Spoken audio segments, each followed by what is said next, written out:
இன்றே டவுன்லோட் செய்து உங்கள் ஃபேவரட் ஷோக்களை என்ஜாய் பண்ணுங்க. உங்க 3 பேரையும் பார்த்தா எனக்கே ரொம்ப கஷ்டமா தான் இருக்கு.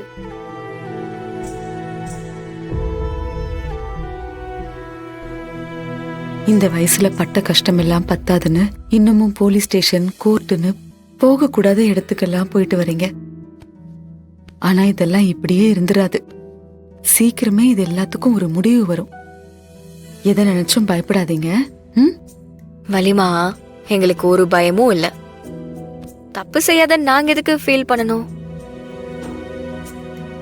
நீங்க எல்லாரும் வருத்தப்படுவீங்களோட தான் நாங்க கவலைப்படுறோம். வீரா, எனக்கு இந்த வீட்ல ராகவன், கார்த்தி, மாற இவங்கெல்லாம் எப்படியோ அதே மாதிரிதான் நீங்க 3 பேரும். உங்களை என் வயித்துல பிறக்காத என் பொண்ணுங்களை தான் பாக்குறேன்.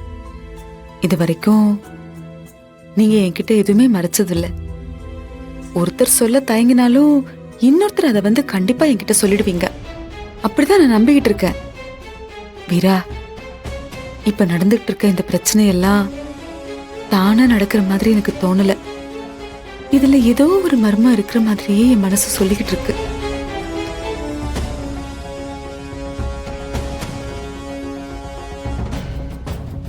ஏன் வீரா, இந்த விஜி காணாம போனதுக்கும் உங்களுக்கும் ஏதாவது சம்மந்தம் இருக்கா?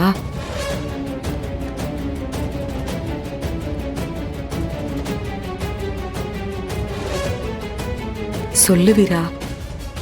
இப்பவே நீங்க என்கிட்ட சொல்லிட்டீங்கன்னா ஏதோ ஒரு கோவத்திலையும் சூழ்நிலையிலையும் நீங்க தப்பே பண்ணியிருந்தாலும் என்னால உங்களை காப்பாத்திட முடியும்.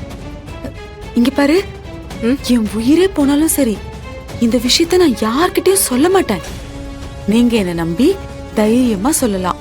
எதுவா இருந்தாலும் சொல்லலாம். சொல்லு வீரா. என்ன மீறி உங்களை யாரும் எதுவும் பண்ணிட முடியாது.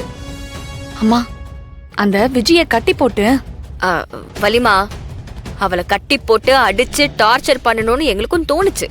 அவ பண்ண காரியத்துக்கு அவளை அப்படியே கொல்லணும்னு கூட தோணுச்சு.